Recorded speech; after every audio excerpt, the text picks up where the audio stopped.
테슬라 관련 투자 소식입니다. 머스크, 베를린 기가팩토리 찾아 10월 가동 희망. 일론 머스크 테슬라 CEO가 독일로 건너가 유력 관료들과 만남을 이어가 업계 관심이 쏠린다. 환경단체들의 반대와 독일 정부의 엄격한 규정 때문에 지연됐던 독일 기가팩토리 건설의 속도가 붙을지 주목된다. 로이터 등 외신에 따르면 아르민 라셰트 독일 노르트라인 베스트팔렌주 총리가 베를린 인근 그린하이데 기가팩토리 건설 현장을 방문 일론 머스크 CEO와 만날 예정이다. 라셰트 총리는 현지 언론과의 인터뷰에서 머스크와 SNS를 통해 만나기로 했다라며 해당 일정을 시인했다. 라셰트주 총리는 독일에서 인구가 가장 많은 노르트라인 베스트팔렌주 총리이자 독일 기독교민주연합 대표로 오는 9월 총선에서 차기 독일 총리 유력 후보로 손꼽히는 인물이다. 일론 머스크 테슬라 최고 경영자가 유럽 내 첫 공장인 독일 베를린 외곽의 기가팩토리 현장을 방문해 10월 전기차 생산을 개시할 수 있기를 희망한다고 말했다. 머스크 CEO가 현장을 방문한 자리에서 운이 좋다면 10월에 첫 차를 생산할 수 있는 승인을 받기를 기대하고 있다고 말했다고 보도했다. 테슬라는 당초 지난달부터 베를린 인근 그린하이드에 위치한 기가팩토리를 가동할 계획이었다. 그러나 법적 문제와 공식 허가를 받는 문제로 인해 프로젝트가 지연되고 있다. 이 자리에서 다음 달 선거에서 앙겔라 메르켈 독일 총리의 후임자로 유력한 아르민 라셰트 기독민주당 대표는 머스크가 독일에 투자한 데 대해 감사를 표했다. 니콜라 관련 투자 소식입니다.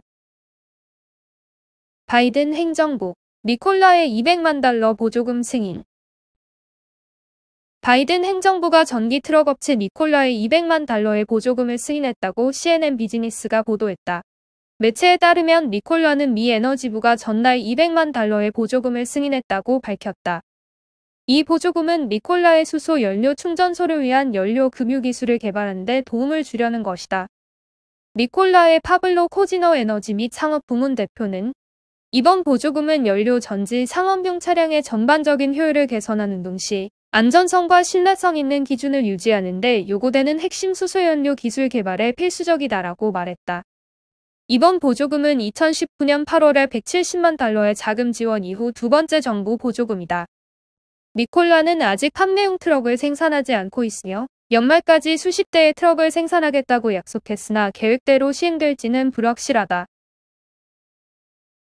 애플 관련 투자 소식입니다. 미국, 애플, 구글 인앱 결제 칼 빼들어. 미 의회가 인앱 결제를 강제하며 수수료를 챙겨온 애플과 구글을 겨냥해 강력한 반독점 법안을 발의했다. 민주공화 양당의 상원의원 6명이 애플과 구글의 앱 장터 운영 방식을 전면으로 뒤집는 초당적인 공개 앱 장터 법안을 발의한 것이다.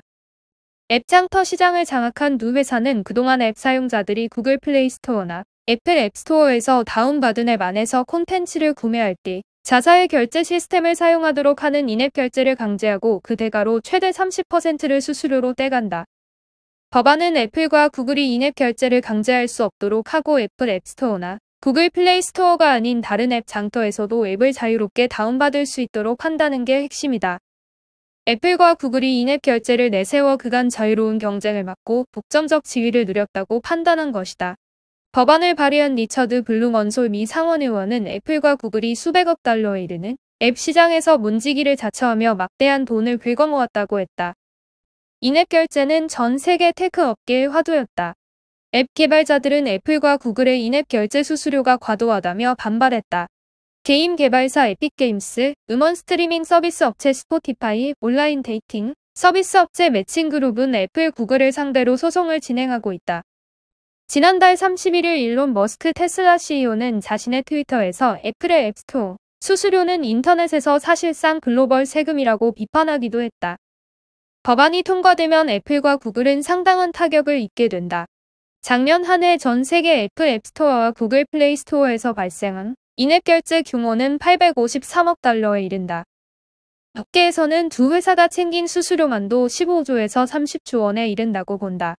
한국의 경우 이르면 8월 중 국회 본회의를 통과할 것으로 예상됐던 인앱 결제 방지법이 공정거래위원회와 방송통신위원회의 규제 관할권 문제로 계류 중인 상태다. 니오 관련 투자 소식입니다. 중국판 테슬라 니오, 내년 저가 브랜드 발표. 중국 전기차 기업 니오가 내년 저가형 브랜드 출범을 공식적으로 알렸다. 중국 언론 펑파이 신원에 따르면 니오의 창업자인 리빈 CEO는 전일 열린 2분기 실적 발표 컨퍼런스콜에서 니오가 새로운 브랜드로 대중시장에 진입할 것이라며 최근 이미 주축 조직을 구성하고 의미 있는 진척을 이뤘다고 말했다. 대중시장은 기존의 니오가 주로 공략했던 5천만 원에서 8천만 원대 고가형 전기차 시장이 아닌 상대적 저가형 시장을 의미한다. 다만 중국에서 500만 원대 초저가 돌풍을 일으킨 상하이 GM 우링운광 미니 EV 같은 저가형 브랜드는 아니라고 선을 그었다. 니오가 3만 위안 가격대의 초저가형 마이크로 전기차를 출시한다는 루머에 대해서는 리 CEO가 과거 직접 부인한 바 있다. 이날 리 CEO는 니오와 신규 대중 시장 브랜드의 관계는 아우디 폭스바겐, 렉서스 토요타의 관계와 유사할 것이라며 니오의 새로운 브랜드가 우링운광의 세그먼트 시장에 진입하진 않을 것이며 테슬라보다 더 낮은 가격으로 더 좋은 상품과 서비스를 만들기를 희망한다고 설명했다. 리 CEO의 발언을 종합하면 니오의 새로운 브랜드 전기차 가격은 15만 위안 선이 될 것으로 전망되고 있다. 테슬라의 최저가 모델인 모델2 가격이 25,000달러 수준이란 점을 고려했을 때 나온 결과다. 니오는 출범 이후 지금껏 전기차 시장에서 고가 전략을 고수해왔으며 이후에 ES8은 전기차 독자 브랜드 제품 가격 최초로 50만 위안을 넘어 관심을 모았다. 니오가 곧 인도할 플래그십 세단 ET7 가격도 버전에 따라 44만 8천에서 52만 6천 위안이다. 리 CEO는 또 새로운 브랜드와 별도로 내년 니오 브랜드로 출시되는 3개의 신모델 중 한 모델의 가격이 지금껏 출시한 전기차 제품 중 가장 낮은 가격대가 될 것이라고도 전했다. 앞서 테슬라가 가격을 낮춰 시장 점유율을 늘린 것에 대응하기 위해 저가형 모델 전략을 마련하고 있다는 분석이다. 지난달 말 위워크의 중화권 총경리를 지낸 아이태청 씨가 니오의 신규 브랜드 사업 부총재로 합류했다는 소식이 전해지는 등 관련 조직 구성도 속도를 내는 분위기다. 바이두 관련 투자 소식입니다. 검색업체 바이두 2분기 매출 20% 증가, 7분기 만에 적자. 중국 최대 인터넷 검색업체 바이두는 2021년 4에서 6월 2분기의 매출액이 전년 동기 대비 20% 증가한 313억 5천만 위안을 기록했다고 신랑망과 제부망이 보도했다. 매체는 바이두가 전날 발표한 2분기 결산을 인용해 매출액이 광고 수익 회복과 인공지능 클라우드 제품에 대한 수요가 늘면서 이같이 증대했다고 전했다. 지난해 동기에 260억 3천만 위안에서 대폭 증가했으며 시장 예상 중앙치 309억 6천만 위안도 웃돌았다. 2분기 산하 스트리밍 서비스 IT의 광고 수입을 중심으로 하는 온라인 마케팅 사업은 작년 같은 기간보다 18% 증가한 190억 위안에 달했다. 회원 수는 2월까지 1억 620만 명에 달했다. 오리지널 콘텐츠 확충이 기여했다. 클라우드 서비스 등은 80% 급증한 50억 위안을 기록했다. 코로나19 확산으로 인해 크게 부진했던 작년 동기에 대한 기저효과도 작용했다. 하지만 바이두 2분기 최종 손익은 5억 8,300만 위안 적자를 냈다. 최종 적자는 2019년 7에서 9월 이래 7분기 만이다. 매출액은 크게 늘었으나 출자한 동영상앱 콰이서우의 주가 하락으로 적자를 보았다. 콰이서우는 지난 2월 홍콩 증시에 상장했으며 1에서 3월 1분기에는 237억 위안의 투자 수익을 생성했다. 그러나 중국 정부가 동영상 서비스 등에 대한 규제를 강화하면서 콰이서우 주가가 급락해 2분기엔 31억 위안의 투자 손실이 발생했다. 중국 규제 당국은 데이터 보안과 고객의 개인정보 보호와 관련해 바이두에 대한 감시 감독을 강화하고 있다.